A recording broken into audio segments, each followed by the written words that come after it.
Beleza, pessoal? Último vídeo da nossa série. Vou já começar lendo os textos, para a gente não perder tempo. Vou falar a respeito de Antíoco Epifânio e do pequeno chifre. Observação: meu vizinho tem cachorro. Daniel 11, 24. Em tempo de segurança, virá sobre os lugares mais férteis da província, e fará o que nunca fizeram seus pais, nem os pais de seus pais. Espalhará entre eles a presa, os despojos e os bens. Formará os seus desígnios contra os lugares fortes, por algum tempo. Despertará o seu poder e a sua coragem contra o rei do sul com um grande exército. O rei do sul sairá à batalha com um exército em extremo grande e poderoso, porém não subsistirá, porque formarão desígnios contra ele. Os que comerem o pão dele o destruirão. O seu exército inundará e muitos cairão mortos. Quanto a ambos estes reis, terão intenção de fazer o mal, e sentados à mesma mesa, falarão mentiras. Porém isso não prosperará, porque ainda virá o fim no tempo determinado. Então voltará para a sua terra com muitos bens. O seu coração será posto contra a santa aliança. Fará o que lhe aprouver, e voltará para a sua terra. Esse primeiro trecho de Daniel fala a respeito das características de Epifânio, porque ele foi um rei um tanto quanto incomum. Ele andava disfarçado entre o povo, como se ele fosse um simples cidadão. Ele distribuiu despojos e, por essas características, ele foi tomado até como louco. Depois fala a respeito da primeira invasão de Antíoco ao Egito, que é a Sexta Guerra Síria. Antíoco tentou invadir o Egito por 2 vezes. Nessa primeira vez, ele sai vitorioso.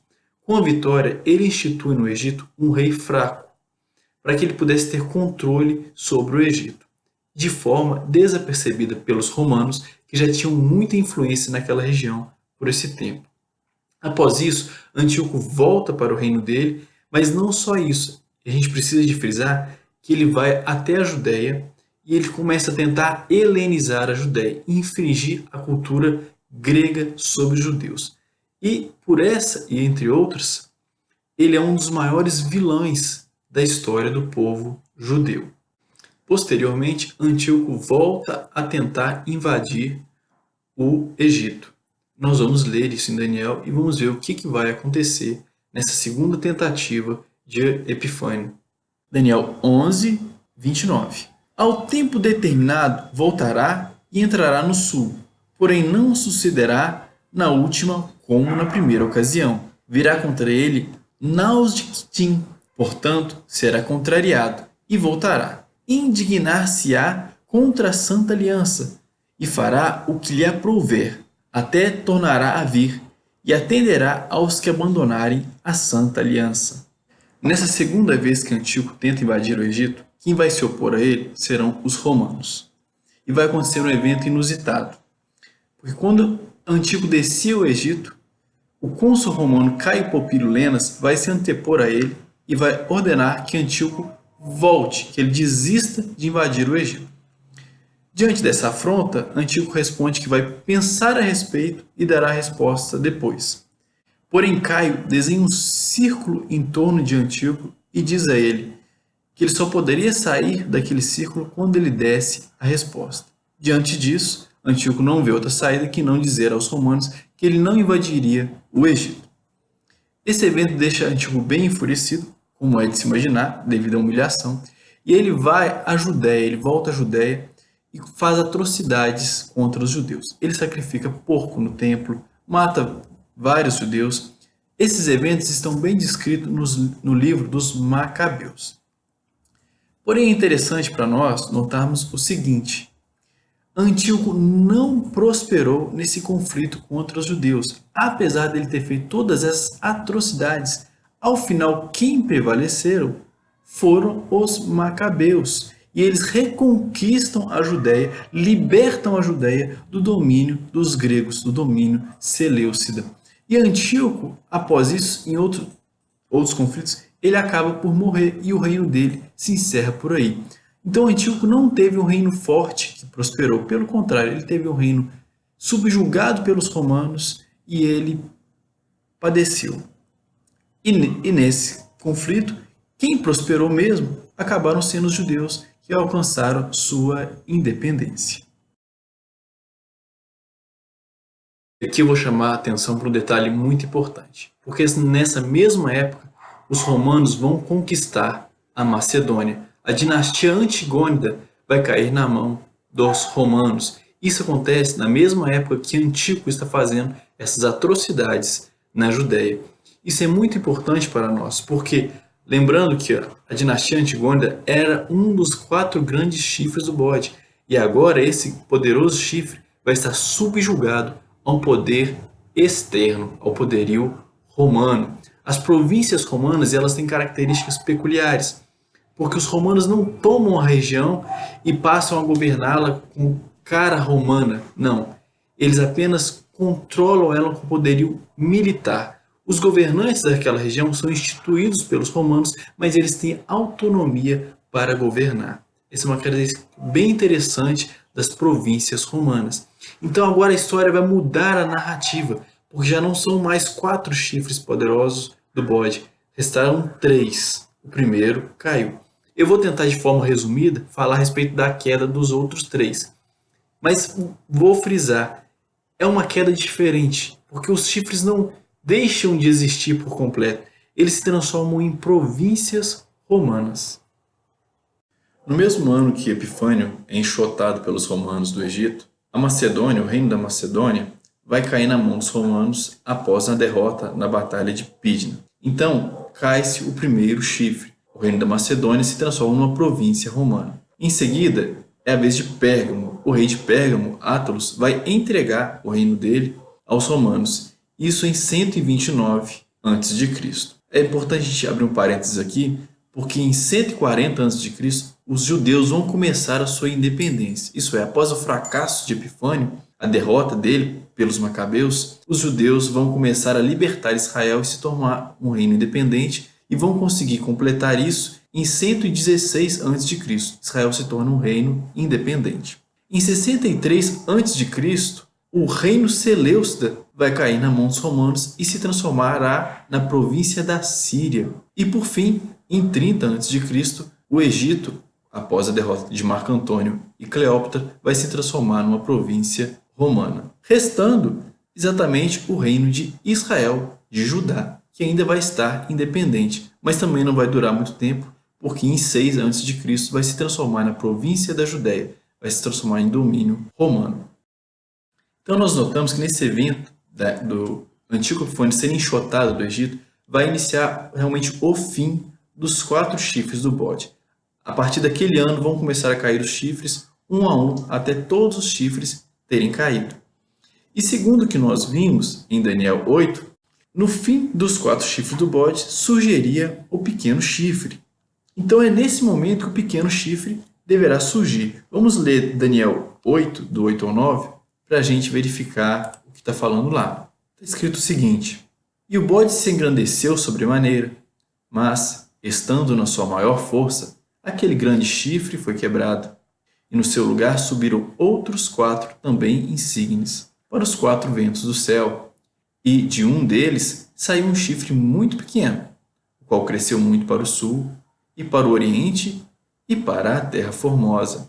Nós podemos interpretar esse texto da seguinte forma: se esse pequeno chifre ele cresceu para o sul, para o oriente, para a terra formosa, esse pequeno chifre deveria estar então no reino da Macedônia, que é o único reino que está mais ao norte.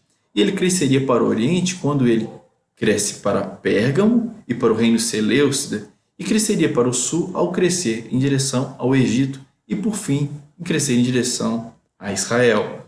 Essa seria uma forma de nós entendermos de onde estaria surgindo este pequeno chifre. E segundo Isaac Newton, o que é bem interessante de se notar, quando nós lemos Daniel 8, a partir do momento que ele faz menção ao pequeno chifre, ele para de falar a respeito do carneiro, do bode ou dos 4 chifres do bode e fala apenas do pequeno chifre. Newton vai alegar que acontece a mesma coisa no livro de Daniel, no capítulo 11. Então, a partir do momento que surge o pequeno chifre em Daniel 11, ele vai deixar de falar dos reis do norte e do sul como reis do Império Grego e vai começar a falar apenas a respeito do pequeno chifre.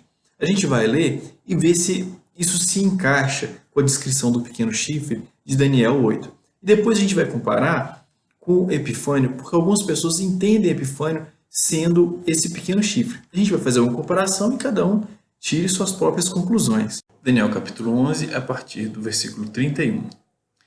E braços serão colocados sobre ele, que profanarão o santuário e a fortaleza, e tirarão o sacrifício contínuo, estabelecendo a abominação desoladora. E aos violadores da aliança ele com lisonjas perverterá. Mas o povo que conhece ao seu Deus se tornará forte e fará proezas. E os entendidos entre o povo ensinarão a muitos, todavia cairão pela espada e pelo fogo, e pelo cativeiro, e pelo roubo, por muitos dias. Caindo eles, serão ajudados com pequeno socorro, mas muitos se ajuntarão a eles com lisonjas. E alguns dos entendidos cairão, para serem provados, purificados e embranquecidos até o fim do tempo, porque será ainda para o tempo determinado. E este rei fará conforme a sua vontade, e levantar-se-á e engrandecer-se-á sobre todo Deus, e contra o Deus dos deuses falará coisas espantosas, e será próspero até que a ira se complete, porque aquilo que está determinado será feito. Então vamos relembrar as características do pequeno chifre e compará-las com esse texto que a gente acabou de ler, de Daniel, e tentar fazer uma correlação para ver se esse texto que nós lemos agora está falando do pequeno chifre ou não. A primeira característica do pequeno chifre é que ele seria poderoso, mas não pela sua própria força. Em Daniel 11:32 vai dizer que braços serão colocados sobre ele. Braços que representam força, poder, isso é, poderio militar, que não eram próprios dele, foram colocados sobre ele. Então tem uma relação bem clara com ser poderoso, não pela sua própria força. Outra característica, ele vai destruir o local do santuário. Em Daniel 11:36 vai dizer o seguinte, que ele vai fazer coisas espantosas contra o Deus dos deuses, que ele será próspero até que o tempo da ira se complete. Eu vou deixar essa parte em aberto, mas quem tiver curiosidade, pesquise em outros livros da Bíblia o tempo da ira de Deus para o povo de Israel e veja se isso tem alguma relação com a destruição do templo. Vou dar uma dica. Tem. Outra característica é que ele se levantaria contra o príncipe da força. Ora, o príncipe da força só pode ser Cristo. E em Daniel 11:36 vai dizer que ele se engrandecerá contra todo Deus e contra o Deus dos deuses. Ora, o Deus dos deuses é Cristo. Outra característica é que ele vai ser bem-sucedido em tudo o que fizer. Também está escrito em Daniel 11:36 que ele vai ser próspero até que o tempo da ira se complete. Outra característica é que ele surgiria no final do reino dos 4 chifres. E nós gastamos todos esses vídeos para mostrar que nós chegamos agora ao final do reino dos 4 chifres, quando Antíoco Epifânio foi enxotado pelos romanos do Egito. Então, a partir daí, nós podemos dizer que tem bastante semelhança, sim, com esse texto de Daniel 11, do 31 ao 36, com as características do pequeno chifre descritas em Daniel capítulo 8. Agora vejamos se essas características têm alguma relação com Antíoco Epifânio, um chifre que não era poderoso por sua própria força. A força que ele tinha, que não era muita, era dele mesmo. O chifre que destrói o local do santuário, Antíoco não fez isso, ele não destruiu o local do santuário. Se engrandece contra o príncipe da força? Podemos dizer que sim, ele se engrandeceu contra o Senhor quando ele atacou o povo dele. Seria bem sucedido em tudo que fizer? Bem, Antíoco não foi bem sucedido em tudo que ele fez, como nós vimos. Ele surge ao fim dos 4 reinos? Sim, Antíoco Epifânio surgiu quando do fim dos 4 reinos. Então, por aí, nós vemos que o Antíoco Epifânio tem algumas características do pequeno chifre, mas algumas características bem fortes, aparentemente, ele não tem. Julgue por você mesmo. Então, nós notamos que nesse evento do Antíoco Epifânio ser enxotado do Egito, vai iniciar realmente o fim dos 4 chifres do bode. A partir daquele ano, vão começar a cair os chifres, um a um, até todos os chifres terem caído.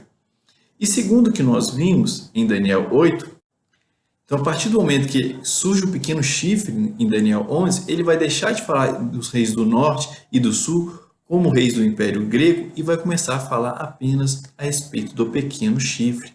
A gente vai ler e ver se isso se encaixa com a descrição do pequeno chifre de Daniel 8. E depois a gente vai comparar com Epifânio, porque algumas pessoas entendem Epifânio sendo esse pequeno chifre. A gente vai fazer uma comparação e cada um tire suas próprias conclusões. Então, como Isaac Newton vai explicar esse pequeno chifre? É o seguinte: a partir da conquista do reino da dinastia Antigônida pelos romanos, que eles vão transformá-lo na província da Macedônia. A partir daí, eles vão conquistar a dinastia Atálida e vão transformá-la na província da Ásia. Em seguida, eles conquistam o reino Seleucida e o transformam na província da Síria. Por fim, o reino dos Ptolomeus vai cair na mão dos romanos e se transformar na província do Egito. Quando esses chifres do bode eles se transformam em províncias romanas, é interessante a gente entender características das províncias romanas. Porque os romanos, quando eles assumiam essas regiões, eles mudavam o governo e o poderio militar. Mas esses reinos não perdiam sua nacionalidade. Então os chifres do bode agora estavam sob nova administração. Isso é, ainda eram os gregos, ainda eram os chifres antigos, aqueles reinos antigos, mas agora quem governava e o poder militar era romano, o que se encaixa com a descrição de que o pequeno chifre seria poderoso, mas não pela sua própria força. Isso é, ainda é um chifre do bode, é uma nação do reino dos gregos, mas o poder é dos romanos. Após isso, os romanos vão finalmente conquistar ali Israel, transformando a província da Judéia. E os romanos, através de Pilatos, como nós sabemos, vão crucificar a Cristo Jesus. Isso é, eles vão se levantar contra o príncipe da força. Depois do ano 70, na Primeira Guerra Judaico-Romana, os romanos vão destruir o templo. Isso é, destruir o local do santuário. E depois, na Segunda Guerra Judaico-Romana, em 132 d.C., os romanos vão devastar a Judéia, vão expulsar os judeus da Judéia, o que seria a abominação da desolação. Para entrar em um pouco mais de detalhes, para a gente entender isso com um pouco mais de clareza, os exércitos romanos, já na época da Primeira Guerra Judaico-Romana, em 70 d.C., eles eram compostos, em sua maioria, por homens que não vieram da da Península Itálica. Eles não vieram da região de Roma. Eles eram originários das províncias romanas. Isso é, eles não tinham feições romanas. Duas legiões que eu posso citar aqui, são a legião Frêntesis e a região Fulminata, elas tinham como base, por assim dizer, elas ficavam localizadas exatamente na província da Síria. Então, muito provavelmente, esses homens, eles tinham uma aparência grega, eles eram provenientes ali do que foi a dinastia Seleucida. Então é interessante a gente entender isso, que apesar de que eram os romanos que estavam em guerra contra Israel, com as suas legiões, mas a cara dos soldados era a cara dos gregos, dos antigos reinos gregos, dos chifres do bode grego. Então assim Newton vai explicar para a gente que ele entende que a abominação da desolação que Jesus falou nos evangelhos, Mateus capítulo 24, foi realmente feita pelos romanos. Esse é o entendimento de Newton e faz sentido. Porque se nós interpretarmos o pequeno chifre como sendo Antíoco Epifânio, Jesus ele vai dizer para os discípulos dele que era para eles atentarem à abominação da desolação descrita pelo profeta Daniel. E aí, naquela época, Antíoco Epifânio já estava morto há muito tempo. Então, Jesus não poderia estar falando de Antíoco Epifânio. Ele estava se referindo a um evento que ainda viria a acontecer. E, de fato, esses eventos que eu descrevi, essas guerras judaicas romanas, aconteceram após a morte de Cristo. Então é isso aí, pessoal. Essa era a intenção do vídeo, explicar do ponto de vista de Newton o que foi a abominação da desolação ou sacrilégio terrível, como algumas bíblias trazem. E a gente vai encerrar por aqui. Talvez eu vou fazer um outro vídeo bônus explicando o restante do capítulo 11 de Daniel, que é um assunto mais nebuloso, eu não tenho muito conhecimento, mas eu vou explicar o que Newton descreve. E ficando alguma dúvida, quiser acrescentar alguma coisa, por favor, use aí os comentários. A respeito das guerras judaico-romanas, eu expliquei no meu outro vídeo, que é o fim dos tempos segundo os evangelhos, está aí na descrição desse vídeo. E é isso aí, galera. Valeu, um abraço.